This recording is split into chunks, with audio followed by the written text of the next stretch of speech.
Señor Presidente, buenas tardes a todas y todos. Estoy muy feliz de estar aquí en esta Academia Hermana de la Mina, pero voy a seguir hablando francés. La première chose, c'est quand on conclut, on se demande toujours comment on va dire des choses intelligentes pendant 7 minutes, alors que depuis 48 heures, des gens plus intelligents ont dit des choses très intelligentes par des présentations. Donc merci à tous les orateurs, merci à tous les chères personnes et merci aux coordonnateurs.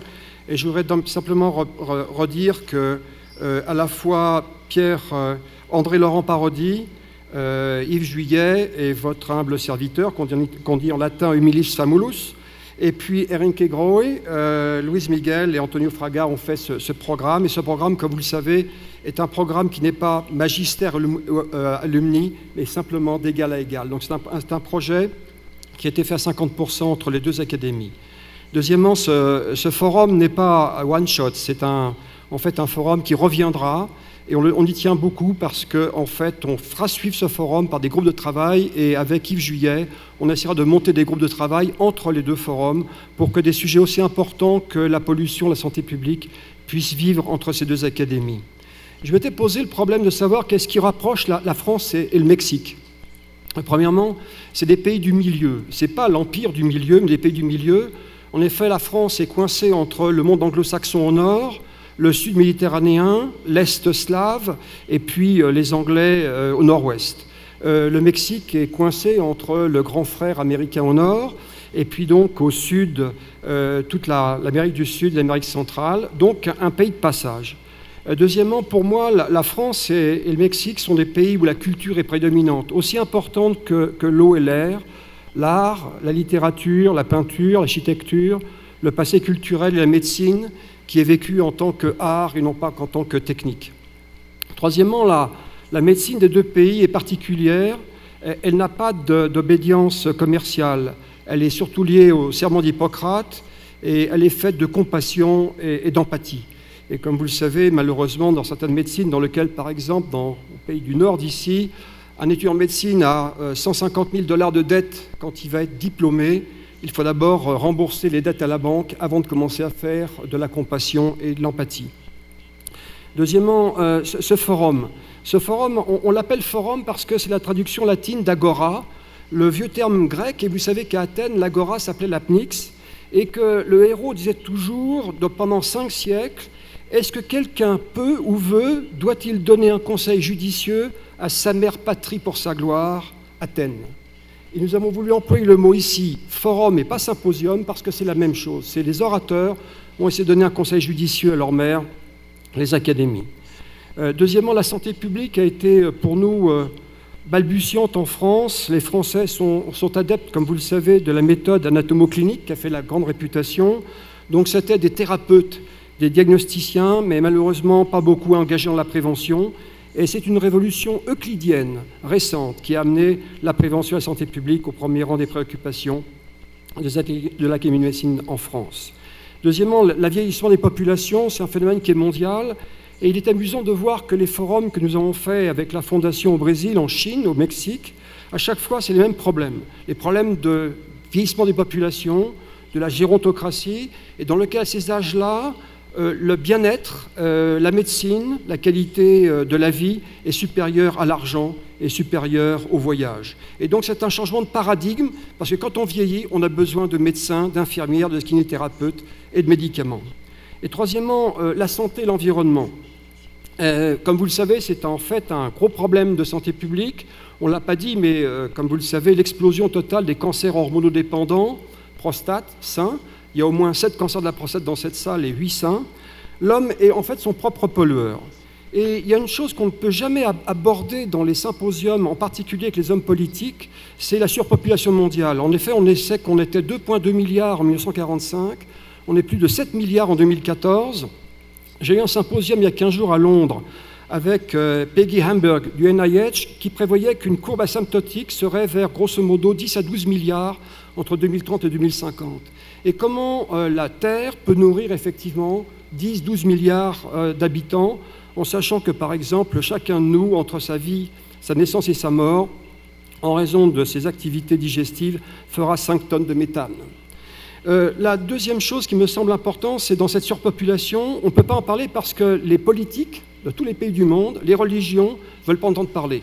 Parce qu'ils pensent que chacun des êtres qui naît sera militant dans le parti politique ou fera partie d'une religion, donc il faut l'augmenter de façon absolue. Et vous savez qu'un grand révolutionnaire, Danton, disait « L'entassement des hommes, c'est comme l'entassement des pommes, ça entraîne la pourriture ». Donc, seule la Chine a réussi en fait à contrôler le problème avec un enfant par couple chinois. Et à l'heure actuelle, l'Inde, voisin de la Chine, va pratiquement aller à 1,4 milliard d'habitants. Et là, il faudra se reposer le problème, c'est à chaque fois qu'on fait des efforts sur le problème de pollution, chaque enfant qui naît, chaque personne qui naît est son propre pollueur. Moi, je voudrais simplement terminer par repositionner le problème dans le contexte européen. En effet, j'ai eu la chance ou la malchance d'avoir été élu il y a 15 jours président de la Fédération européenne des académies de médecine, et j'ai succédé à un Anglais, et pour un Français, succéder à un Anglais, ce n'est pas une sinécure. Donc l'Europe est un pays, est un continent qui est vieillissant, qui effectivement représente une portion importante sur le globe des connaissances, et que d'autre part, l'Europe est confrontée maintenant à des mouvements de population mondiale qui étaient inconnus jusque-là. On sait très bien que les troubles au Moyen-Orient, en Afrique, amènent des grandes migrations, et ces grandes migrations posent des problèmes tout à fait évidents. Et je sais aussi que la frontière entre le Mexique et les États-Unis ont aussi des grandes frontières de migration. Et ces migrations peuvent entraîner parfois, par exemple, des pandémies à notre porte. Par exemple, Ebola. Ebola est un gros problème pour l'Europe, parce que l'Afrique est aux portes de l'Europe, et que ce problème d'Ebola a entraîné effectivement de la part des continents une tentative, entre guillemets, de contrôle de l'Ebola et surtout de mise au point d'un vaccin. Et cette pandémie est en train de se terminer, mais repartira probablement avec des nombres importants de virus émergents. Le troisième point qui me semble important et qui fera évoquer probablement dans un autre symposium, c'est en fait le contrôle de l'innovation des médicaments et de l'appareillage médical. En 40 ans, il est évident que le monopole s'est déplacé vers l'Ouest, pour nous l'Europe, et qu'à l'heure actuelle, 85% des patents de médicaments sont d'origine US. Et comme vous le savez, les États-Unis ont fait un effort considérable depuis 15 ans sur les nouveaux médicaments, sur en particulier les bioréactants. Et j'ai un souvenir d'Elias Zerouni, qui est un collègue algérien francophone qui est passé par la France et qui était directeur du NIH, et qui a dit une phrase qui m'a beaucoup frappé. Qui tient le médicament tient le monde, parce que même la Corée du Nord a une bombe atomique. Donc ça ne sert à rien. Donc si vous voulez, le contrôle des médicaments est absolument important, et ce coût des médicaments pose un problème même en Angleterre. Et on sait depuis l'apparition des bioréactants, en particulier des médicaments qui, par exemple, sont utilisés en certaines leucémies, posent des problèmes de financement pour la sécurité sociale. Le coût de la santé. Le coût de la santé est très important, et en fait, je pensais avant que le vieillissement était responsable de 85% du coût de la santé en Europe et dans beaucoup de pays du monde. Ce n'est pas vrai. Le vieillissement représente à l'heure actuelle que le tiers des coûts. C'est le progrès médical qui représente le 2/3 du coût de santé. Et effectivement, quand on traitait les pneumonies en 1945 avec des sangsues et des ventouses scarifiées, ça ne coûtait pas très cher, pas beaucoup de résultats, mais au moins ça ne coûtait pas cher. Et le problème qui est à l'heure actuelle évident, c'est pour les économies développées, après la crise de 2008, c'est comment est-ce qu'on peut prendre en charge ces nouveaux bioréactants, ces monoclonaux. Et vous savez que, par exemple, en Angleterre en particulier, la restriction se fait maintenant pour l'approche de médicaments en cancérologie extrêmement performants, anti-SMAD, monoclonaux bioréactants. Et j'ai l'exemple, moi, d'avoir été l'investigateur quadricontinental d'un nouveau médicament bioréactant contre le deuxième signal des lymphocytes T, qui s'appelle le belatacept. Après des publications prestigieuses dans New England, eh bien, ce médicament coûte trop cher et aucun pays européen à l'heure actuelle ne le rembourse.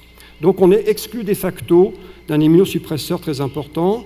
Et je rappelle que le coût de la santé en France, c'est 11% du PIB, Gross Domestic Product, et qu'aux États-Unis, c'est 16%, mais avec une énorme différence entre une médecine de riches et une médecine de pauvres. Et jusqu'à quand on peut estimer que le coût de santé dans les pays au monde atteigne comme asymptote? Personne ne le sait, en tout cas, ce coût-là est en augmentation constante. Et puis l'avenir.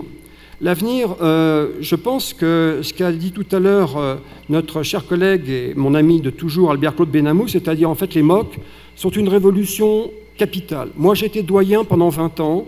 J'ai encore connu les cours en amphithéâtre avec des diapositives, des transparents, et tout ça c'est en train de disparaître. Quand j'étais étudiant, j'ai appris l'anatomie avec une craie au tableau. Et maintenant, vous avez un avion qui rentre dans la fente sphénoïdale. J'ai eu beaucoup de mal à l'apprendre, la fente sphénoïdale. Donc, qui sont en fait en grandeur nature. Ce problème est très important, qui rejoint d'ailleurs l'utilisation à grand débit de ce qu'on appelle le data mining. Et je rappelais que j'ai été, par le Lancet, demandé il y a 15 jours d'évaluer un article proposé au Lancet dans lequel les groupes, chacun des groupes expérimentés et contrôle, comportait 15 millions de sujets. 15 millions de sujets pour la valeur prédictive de l'uricémie. Et je ne savais pas comment on pouvait avoir des groupes à 15 millions de sujets. J'avais dirigé un laboratoire et quand on avait 10 rats contre 10 rats, c'était déjà très bien, 8 souris contre 8 souris, mais là, 15 millions, ça me semblait extrêmement important. Deuxième problème, la génomique.